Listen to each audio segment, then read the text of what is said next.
You're welcome to Consulting Room 5 with me, your host, Dr. Sue. Today's topic is about why timing and spacing in pregnancy are so important. Health experts, including World Health Organization and the Centers for Disease Control and Prevention, emphasize that pregnancy spaced too closely together can increase health risk for both mother and baby, such as preterm birth, low birth weight. Allowing enough time between pregnancies helps the mother's body recover and improves outcomes for the next baby. Beyond health, planning pregnancy at the right time also supports emotional readiness, financial stability, and overall family well-being. In short, proper timing and spacing lead to healthier mothers, healthier babies, and stronger families. So in this episode, we'll explore what science says about optimal birth spacing, how families can plan safely and confidently, and why this conversation is essential for stronger communities and healthier generations. We'll go on a quick short break. Anyway, don't go anywhere because this discussion truly touches every family. We'll be right back.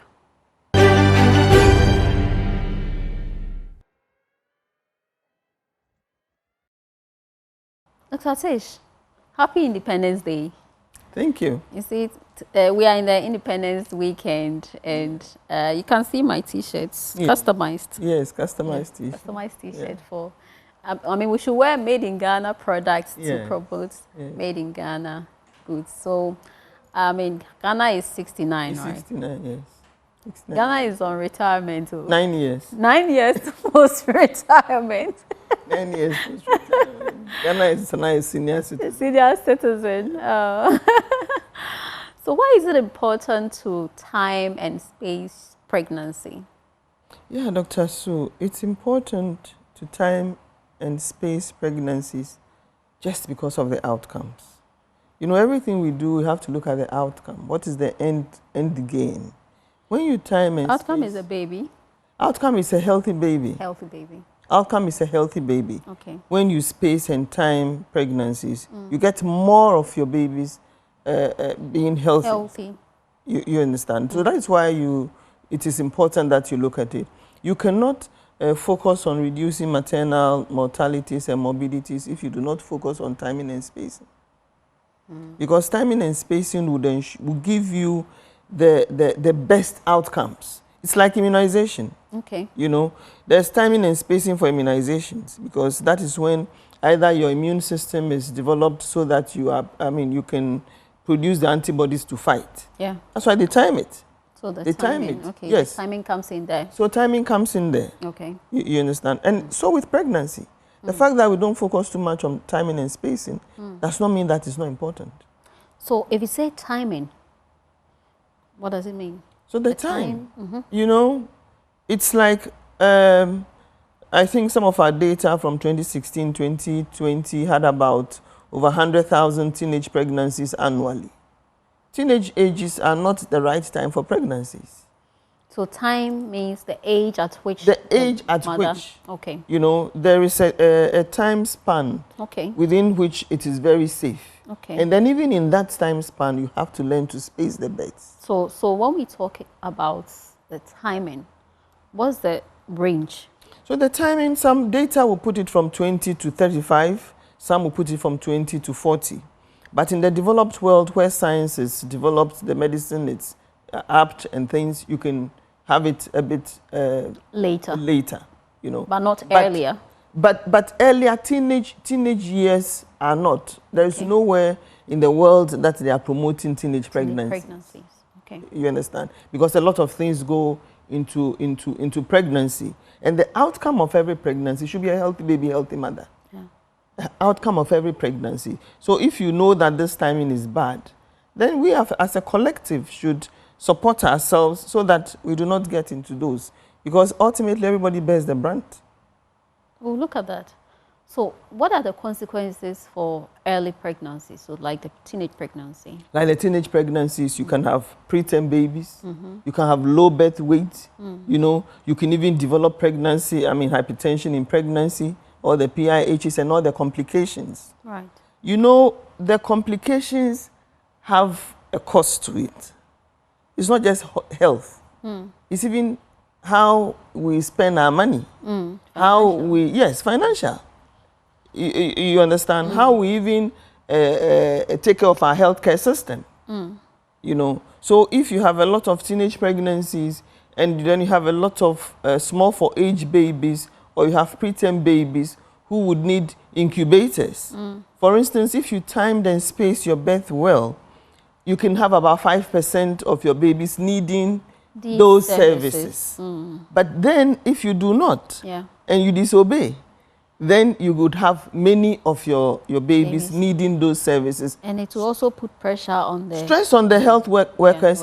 And then finally, even the customers will be dissatisfied with the healthcare service because they will think that the healthcare services are not doing well. But everybody has a role to play. So you see how it cuts across. So ideally, we should think of giving birth within the ages of 20 and 20, 35, 40. Yes, 20, 35 to 40. And then you still have to space them. So that's where the spacing comes in. The fact that you can do between 20 and 40 does not mean that every year is optimal. Two years. You can. Yeah. Even it's in the Bible. They say you can do everything, but is everything profitable? Okay. You understand? So yes, you can. But what is the outcome?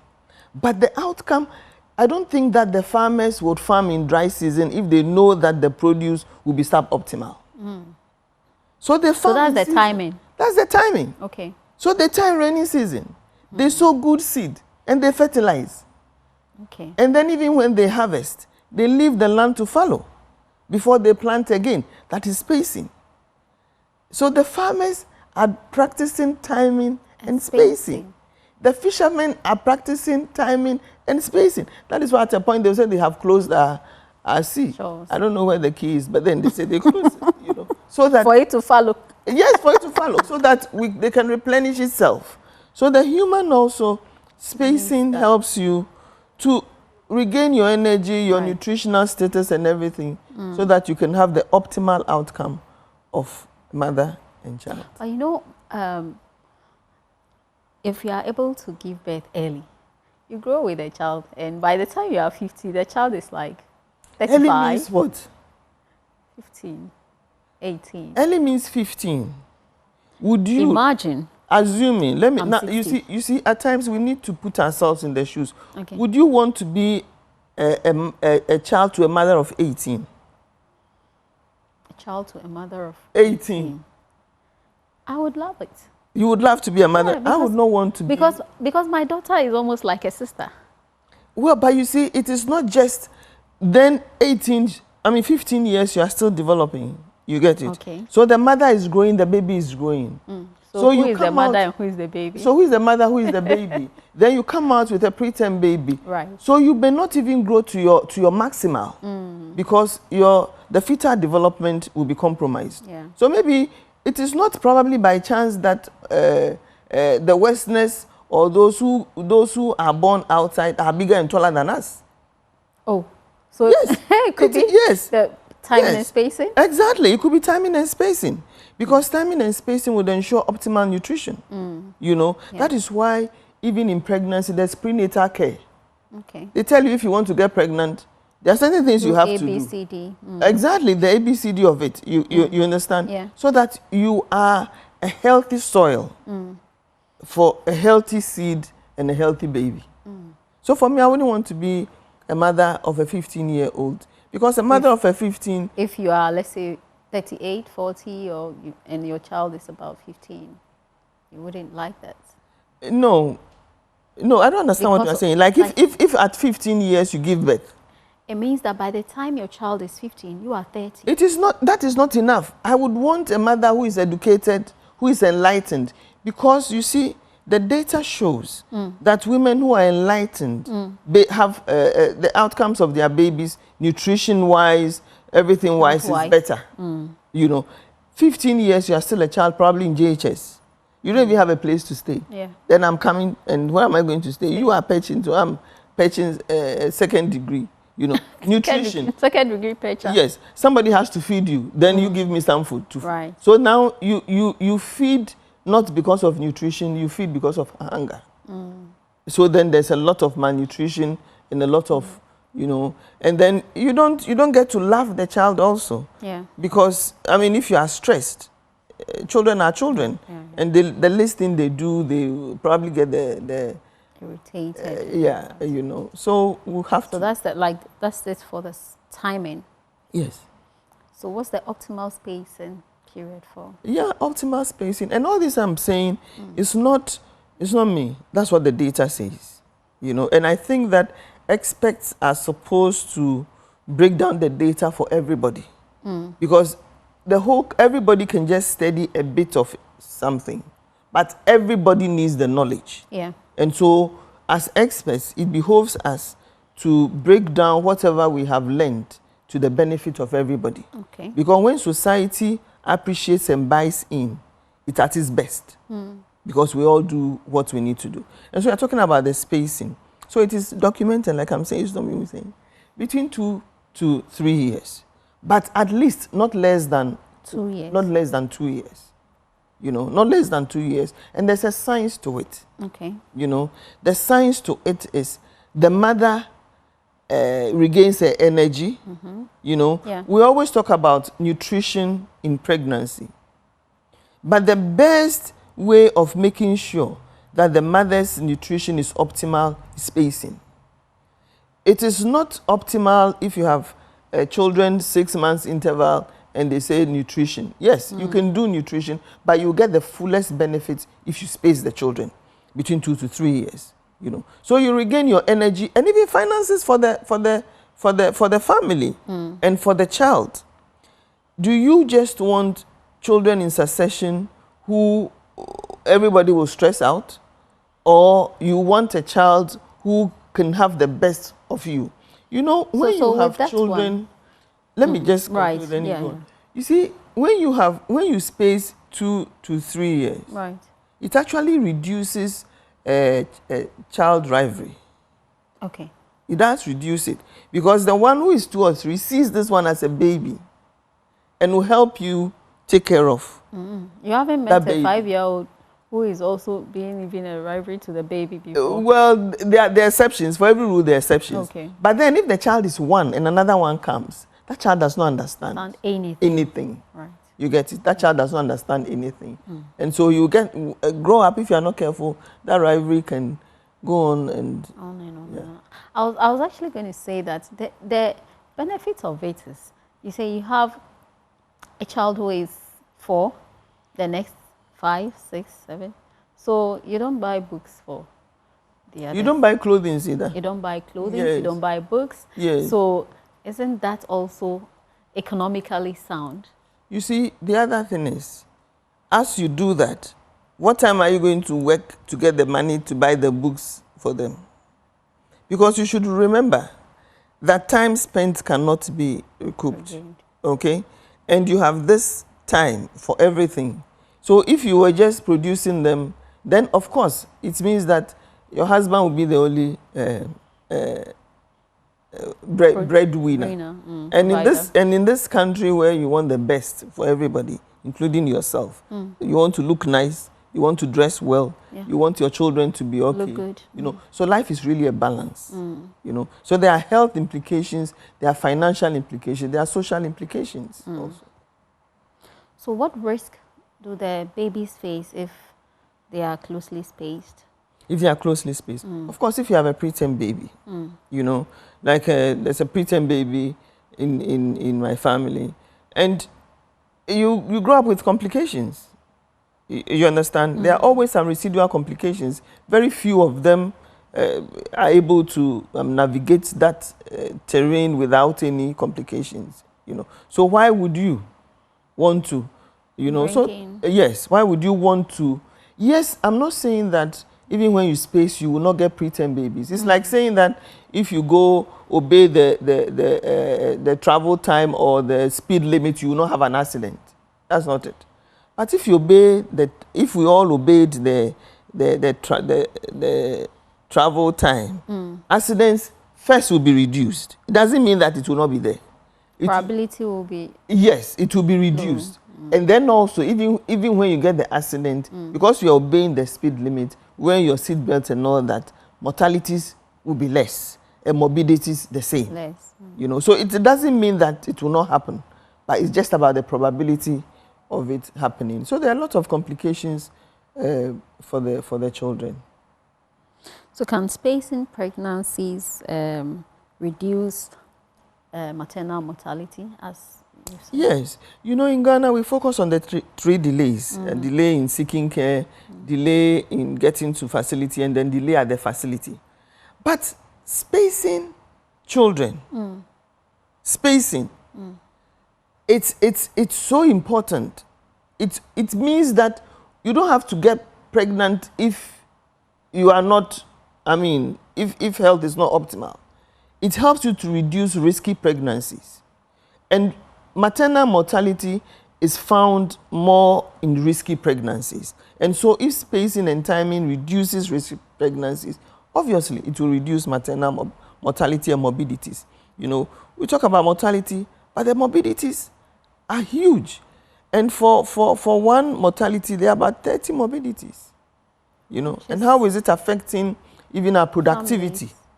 How is it affecting our families? How is it affecting our nations? Families, I mean, nations progress when people are healthy and educated and safe. Yeah. So health, education, and safe. Every other policy is And attache. Exactly. You know, if you are not healthy, you are not educated, you are not safe, how can you talk about economic development? How can you talk about tourism? How can you talk about everything else? You know. So it is important that we look at the foundation, you know, like to have a stronger, healthier families. Yes, to have a stronger, healthier families. The beginning is important. Yeah. To have good harvest in farming. The time of planting is important. Yeah. You get it? Yes. To reduce road traffic accidents, you have to obey the timing of the street, what they call them, the traffic lights. Traffic lights. Yes. So small timing can create chaos. Huge. Exactly, problems. with consequences. You know, it's always about the consequences. So if you time, the benefits are enormous. If you practice risky pregnancies also, the consequences are enormous. So how do we plan, or how do we time and space these families you're talking about? Well, like I'm talking about the beginning, the teenagers. Okay. I think that teenagers, we as a society have to encourage our teenagers to be teenagers and do what is expected of them. That is, nurture themselves, value clarification, and get educated. And then, so we would have taken care of teenage pregnancies. And then educate our people on timing, our women on timing. And how only can you, women or both? Both. Both, especially the men, actually. Because I think that we've not done very well in this agenda because probably we leave the men behind. We think that it's the women who carry the pregnancy. But a healthy mother, healthy baby also affects the man. You know, like you're saying, if you have 3 children in succession, and so now you stay home, it's a man who gets burdened. And so he also has to support in making sure that we all have healthy children, healthy families, then we are all happy. How does family planning come in? Family planning is critical in all this. Just like immunization protects us against diseases.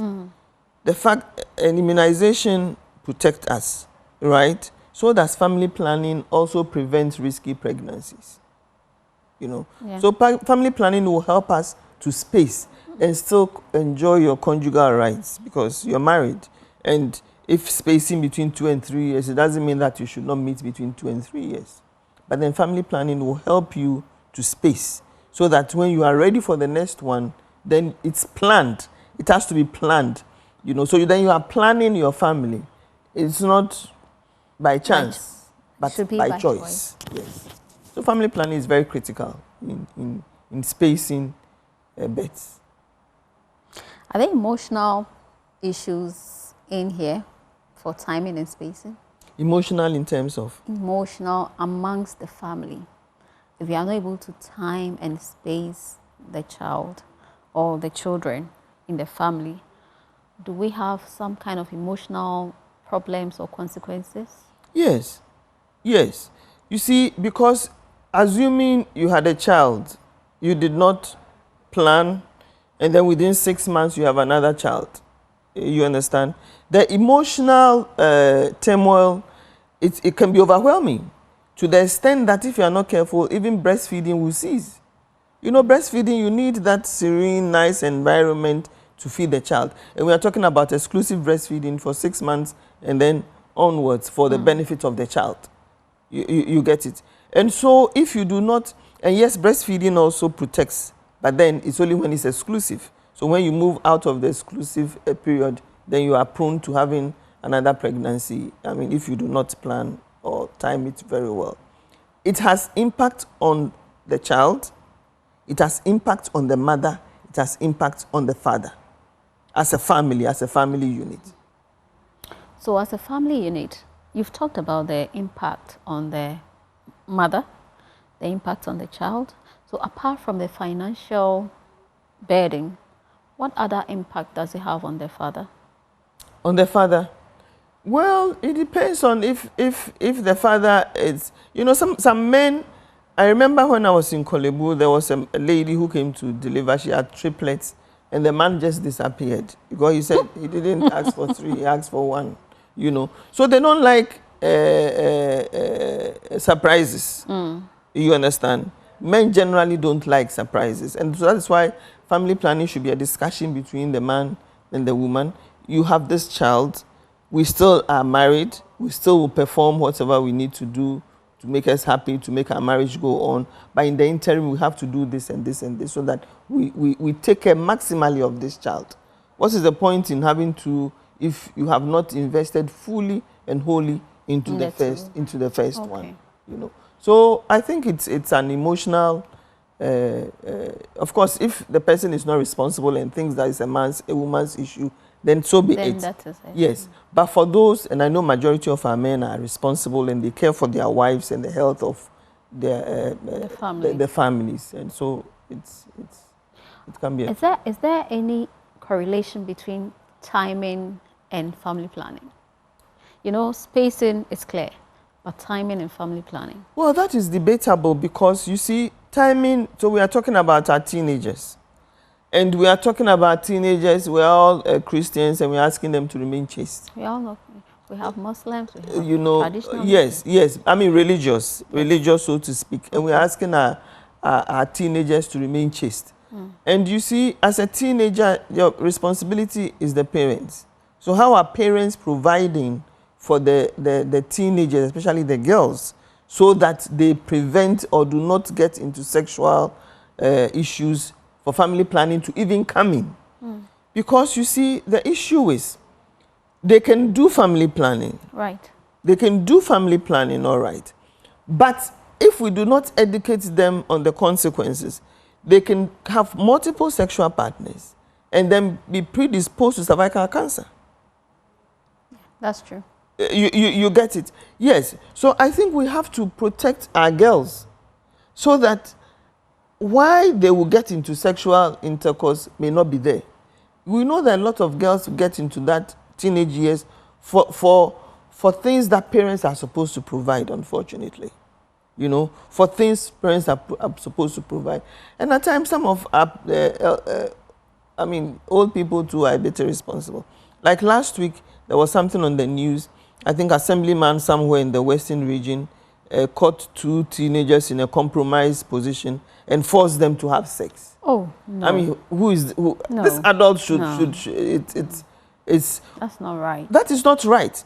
You know, so what if they get pregnant? What if they get STI? What if they get HIV? Is that the best way to reprimand them? No. You know, so if you have such adults, then what are we preaching? So I think we have to, I don't know, but make sure that we protect our girls. You know, because yes, they can have family planning, they can, but pregnancy is not the only thing that they have to prevent. They have to look at cervical cancer. Other family planning methods, like condom use, which is a barrier.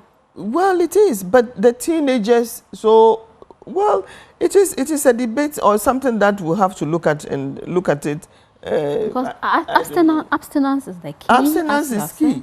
But you know, this generation, you can't follow your child everywhere.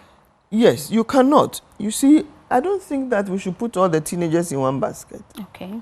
Because some of them actually are forced to take care of themselves, which is a disservice as a nation we are doing to them.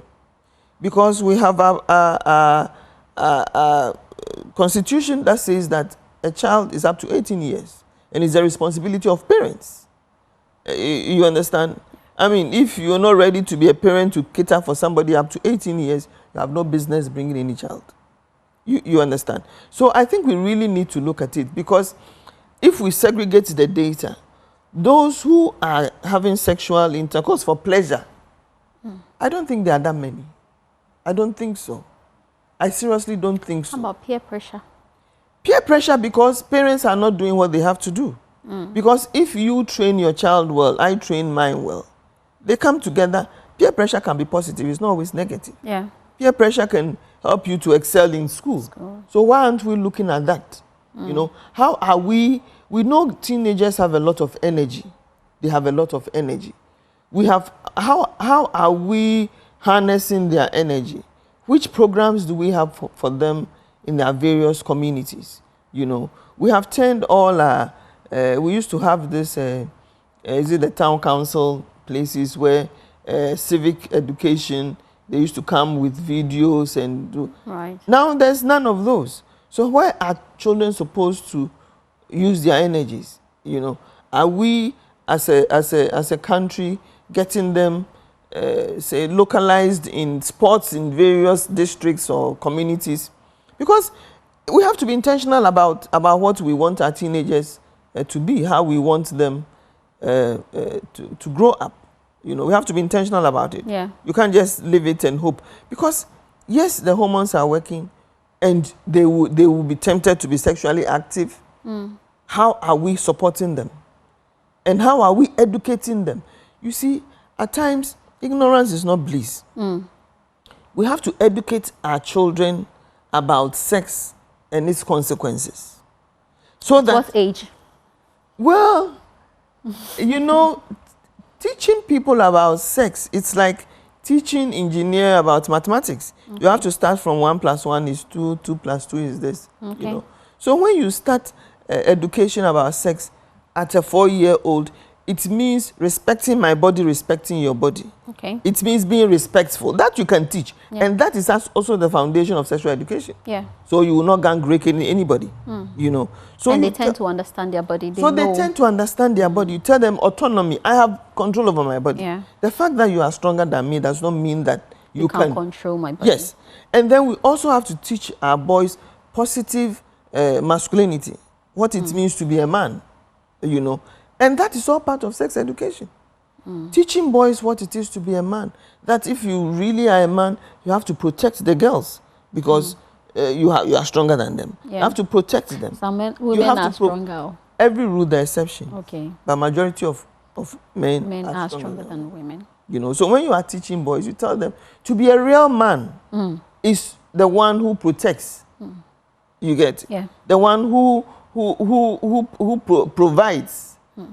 So that's what we have to do. And it's all part of sexual education. And so if the boys grow up with this, that you do not touch a girl anyhow. That you have to respect the boundaries, you have to respect the autonomy. And to be a man, if you see that even boys are bullying girls, you have to come to the rescue. Of the girl. It's all part of sexual education. Okay. You know, so when you grow up and you even marry, you will not beat your wife. Yeah. You will not maltreat your wife. You will not emotionally assault. You understand? Yeah. So sex education is not just the act of sex. It is all these. The value clarification is the beginning of sex education. It should be age specific. It should be age specific. As they are growing. Okay. As they are growing. You know, 1-year-old, the boys wear this dress, the girls wear this dress. Yeah. They do this. So that is even the differentiation is already there. Yeah, true. That these are boys, these are girls, you know. So if you're a boy, 2-year-old, and you are going out with your 1-year-old or another 2-year-old in your class, You hold the hand and then you help the person. So they grow with it. You understand? They grow with it. And it's teaching them how to relate to each other, how to stand up. So by the time they are teenagers? By the time they are teenagers, they have it. They have the values? They have the values. Okay. And values are very, very difficult to change. Okay. They are very, very difficult to change when they are well grounded. So that is it. So sex education is not just that we are talking and telling them about sex. Then when they get the teenage ages, you tell them. You know, there was a lady who told us a story once. She said when she was 18, she told the mother that she wants to marry. She wants to leave the house. And the woman said, oh, really? Okay, that's fine. You found somebody? He said, yes. He said, okay. So you move out of my house. You go and rent a place. And you pay the utilities and everything. And when your baby comes to, you have to take care of this. After the discussion, she said she's not going to. No, I can't, mommy. Okay, I'm staying here. You know, so you tell them about sex, you tell them about the consequences.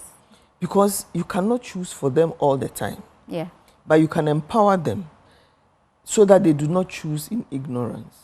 So they choose from an informed position. Right. So it is important that you teach them. If you do not teach them, how will they know right from wrong? It happened to me when I was in Atlanta. There's a place for gays. Okay. A very beautiful garden. I didn't know. So I went there. For just gays? Yes. So I went there, you know, because I thought the place was nice. And so I went there. Then I saw some funny issues and things. So when I left back to the hotel room? Not to the hotel. That time I was living in an apartment. Okay. I said, at this place. And they said, but didn't you know? So you see how ignorance is. But if you know that this is it, and you go there, then you know you are going what I'm going there for. Exactly. Okay. You get it? Yeah. Because even if we teach the girls about sex and teach them about what can go wrong, and they still choose, they know what they are going into. You know. And they sometimes prepare for that. And they sometimes prepare for that. Can you imagine having ignorant drivers on the road? People who don't know how to drive. No. It's chaos. Yes. No. But people who would hit people and drive off are drivers who know how to drive, but they are in the minority. Majority, and that is why, you see, they say Sundays, that's when those who don't know how to drive, so you have to be careful. You get it? So ignorance has never been bliss in any profession, not in sexual reproductive health education. Ignorance is never bliss. Let them know, let them choose. Let them know, let them choose. We'll go on a quick commercial break. When we come back, we'll discuss how timing and spacing relates or has an impact on the population. We'll talk more also about the timing bit, the adolescent bit of it. So don't go anywhere, we'll be right back.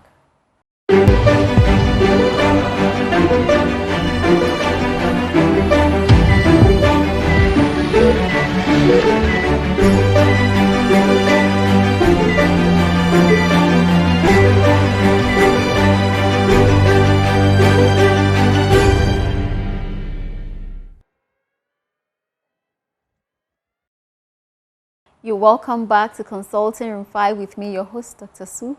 I'm with Dr. Letitia Adelaide Appiah, who is a lecturer at Family Health Medical School. We are discussing timing and spacing, the importance they have on the family, or women, baby, and then the father. So, Doctor, you're welcome back once again. Thank you. You were discussing the timing bit of it and how we should bring in sex education to help with the timing so that adolescents wouldn't be at higher risk, right? Have you thought of how social media has influence on these adolescents in terms of timing and even the initiation of sex, which also affects timing? You see, Dr. Sue, social media in my mind has everything for everybody. Right. Whatever you want from social media, you will get. Even if you want to produce a gun, you would know how to do it, you know. So it depends on what you want. But as a nation, what do we want to give our children? The issue is, if you get into SHS and JHS, there's a school curriculum that NACA has prepared. So what, in terms of value clarification for reproductive health education, information and services, have we prepared that we intentionally want our children to buy into? You realize that even outside now, a lot of the nations are trying to regulate how their kids access social media. You know that? Yes, because they know the influence of it on the kids. And unfortunately, most of the time it's negative. But as for media, it's just a medium through which you can pass anything. So the medium is there. Is there a way our country can also regulate these kind of things that come on our social media space? I think that yes, because you see, life is very intentional. When you live it, it's like a garden and a forest. You know, a garden, you need to be at it. Yeah. If you want grass to grow anyhow, you leave it anyhow. So life is very intentional, you know. So what we want our children or our citizens to buy into, what will make us citizens and not spectators, we have to define. And we have to find a way to let us all have it. Yeah. You know. So yes, if countries are able to make sure that social media is regulated for their children, why can't we? Do you think it can have any effects on the timing of pregnancies amongst women? Yes, it can have a lot of timing, because you see, we always look at things one-sided, say, oh, let me have them early. Let me have them early in quick succession so that I can relax. Right. But then you're not thinking about how is this affecting the child? You know, for you know, some of our children would have been astronauts, but for the fact that they had a fetal development that was compromised.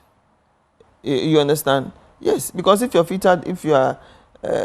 fetus is developing and is compromised, the repercussions are enormous. Yeah. At times, you will not even know the full potential of that child. You may never get to know the full potential, because we do not give the person optimal conditions to develop. You understand? Yes, so social media, there's so many things, like I'm saying, they can say you have a 15-year-old. Of course, if you are 15 years and your parents are millionaires and they can help you take care of the child, you can get away with it.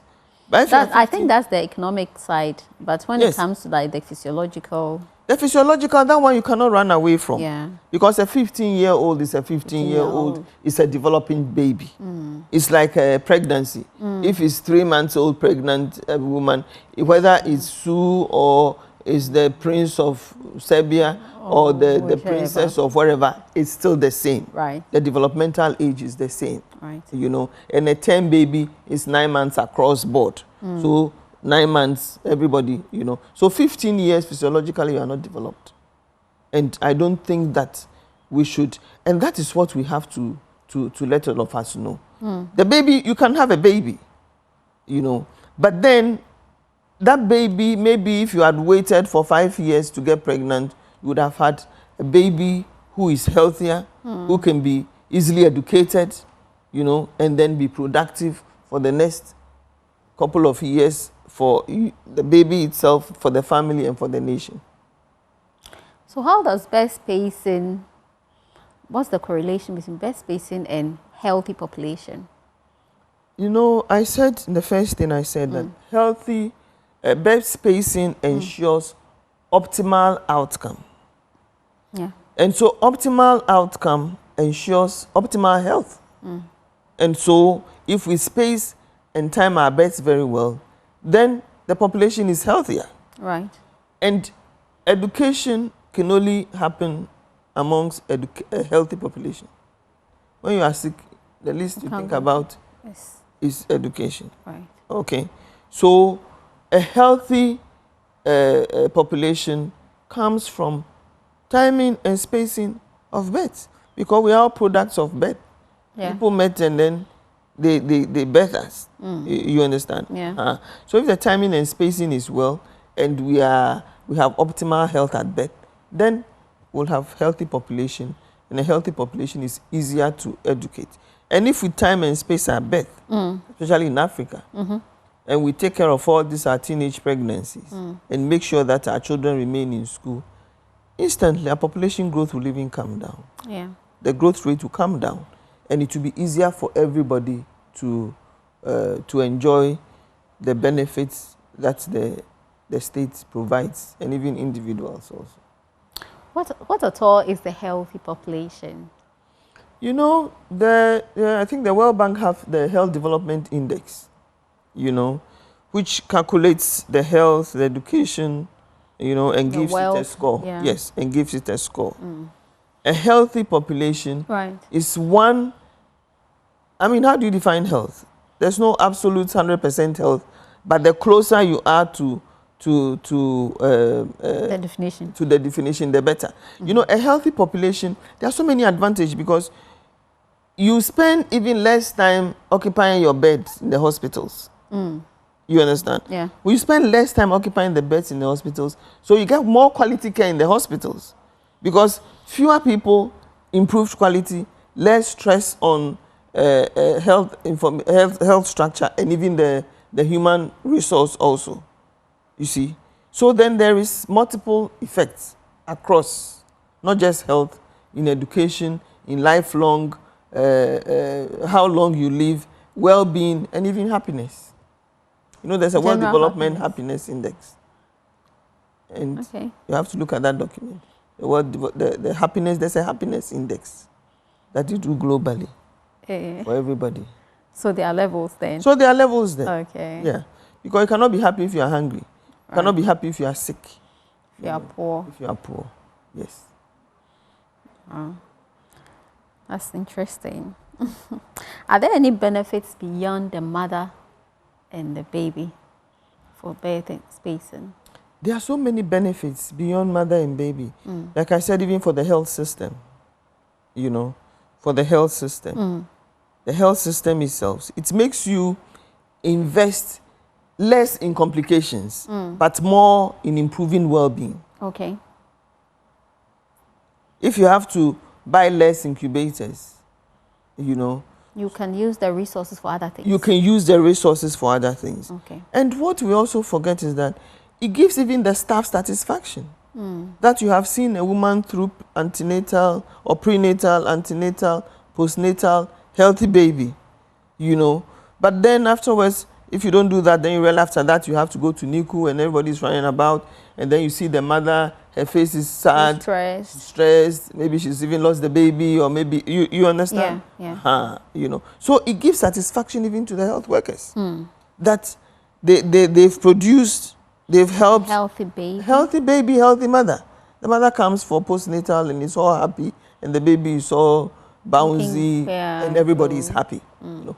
It also gives the patients trust in the health service. You see? Yeah. It gives the patients trust in the health service. So we won't travel outside for... So we won't travel outside, and we don't need to travel outside. Okay. You know? So it's a win-win for everybody. It's a win-win for the patient, for the staff, for the healthcare system, and for the nation. Because if you have a healthy mother, healthy baby, less time on admission.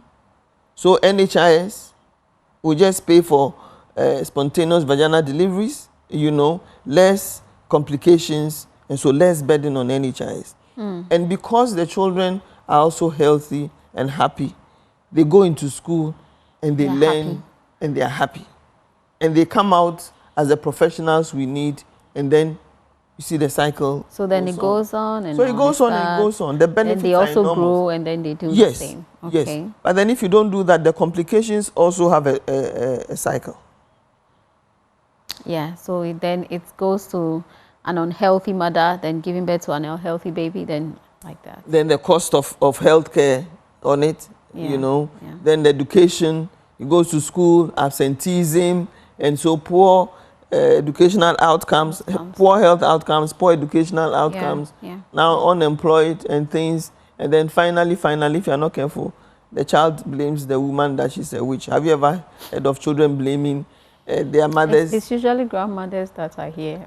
The poor grandmothers. The rich grandmothers, they are not witches. It's only the poor grandmothers and the poor mothers Too bad. who are witches. You see, so it's something. It's a discussion that we need to have because it's something that we need to educate, but everybody should buy in and participate. And societies excel when there's buy-in and participation. So experts should find a way to break down that barrier, okay, to enable people buy in and participate. After all, that is why we all went to school. You went to school to be educated so that you can spread the education for everybody's benefit. Pass the knowledge. Yes. Interesting. So timing and spacing of pregnancy. Timing and spacing, in addition to all that you do, nutrition, immunization, supplements, folic acid, sleep well, all that. Antenatal visits. Antenatal visits and things. It's a basket. Okay. Starts with timing and spacing. Then everything else become excellent. So yes, as we promote nutrition, which we should. As we promote antenatal visits, which we should, and the immunizations and all that, we should let us know that timing and spacing in pregnancies, it's important. It helps, it prevents so many complications and so many heartaches. So, and timing and spacing, you have made us know that it's not only family planning. No. Other factors. Other factors. The family in which you come, I mean, the parenting, I think we have to focus on parenting also as a country. We do not focus a lot on parenting, you know. This assemblyman who found these kids and asked them to have sex, I don't know what sort of parenting he had, and I don't know what kind of parent he is. He is. You know, I don't know what parenting he had, and I don't know how he is parenting. He thinks he's punishing or he's reprimanding them. But he's doing them more harm than good. And not just them, but the society also. Because now, Trump says he's not giving us any money for HIV and all that. What if HIV is transmitted either way to them and pregnancies? Then we have to pay for antenatal services for them. We have to pay for all the services. So it affects the nation as a whole. It affects everybody. It affects everybody. Taxpayers, everybody. It affects everybody. So we need to be mindful and do the needful and do them very intentionally. So what recommendations would you like to give to the health sector, families, the nation? Well, I think that as health sector, educators in the health sector, and as people in the media, and we should promote timing and spacing. Like I ask you, would you want to be a child to a 10-year-old, now data 10-year-olds also given? Yeah. 10. Would you want to be? No. So if you would not want to be a child to a 10-year-old, why do you think that the child who the 10-year-old is better, if you had a choice, would choose that as a mother? You know? Do we have choices to choose our mothers? We can protect our children so that the next generation will be happy that we did the right thing. Okay. You understand? Yeah. We should protect our children so that the next generation will thank us for doing the right thing. Yeah. Now, the generation is not too happy with us. You understand? Unemployment is ripe. Meanwhile, we are not linking unemployment to the teenage pregnancies that happened 50, 60 years ago or 20 years ago. Right. But there are people, you know. Can you imagine, just for once, if we didn't have any teenagers pregnant in the country for the past 20, 30 years? Our population growth will not be like this. And our unemployment rate definitely will not be that high. You know. So let's help them so they'll be proud of us that we protected them. The next generation. Yes, even current generations. Okay. You see, when you prevent teenage pregnancies, you prevent all the complications associated. The social, the economic, the mental, the health complications all associated. And you improve their well-being. So let's promote that and make sure that our teenagers are healthy and our population is healthy. Former Executive Director of Population Council, National Ghana National Population Council. So she's talking about population increment. That's nice. But that's even actually what helps with high productivity and everything related What helps? to high population. Well, you can say so, but that's not the argument. The issue is that, so why is it that, look at China, 1.4, Africa, 1.4. How come we are not competing with China, even though the population is the same? So it's not about the numbers, it's about the quality of the numbers. You know, China's growth rate, population growth rate is not the same as ours. So it's the growth rate. So if you're talking about 1.4, 1.4, why are we and China not the same? America is not afraid of Africa, it's afraid of China. Why? So it's the quality of the human capital. And all these are related to timing and spacing. Of course, the Chinese, before they did what they did, they had their women having children, 6 children, and so they had a lot of low birth weights and all that, which affected their health sector, affected their expenditure and all that. But now it's reduced because now teenagers are not having as many children, or many teenagers are not having children as they used to do in the past. Thank you so much, Dr. Tish. Thank you so much today for the education you have given to us. Timing and spacing of pregnancy, the importance that it has on the nation, and then birth outcomes. The birth outcomes. This is a very interesting discussion and a very interesting points you have given there. In fact, I thought that it was more like just family planning, but you know, with adolescents, pregnancy, teenage pregnancy being on the increase, the timing of birth or of pregnancy really counts. So thank you for the information you've given to us. If my t-shirt is lovely for you, contact Thoronan 0543282994. We are celebrating Ghana, so he gave me this customized t-shirt, and I really appreciate it. You know, Dr. Sue is here. You are in Consulting Room 5. Thank you so much for having us. Thank you for a wonderful discussion, Doctor. I hope to see you here again for other discussions. Yeah, so thank you so much for coming, for honoring our invitation. Thank you. Yeah, have us same time next week in Consulting Room 5. Stay safe and blessed. Bye.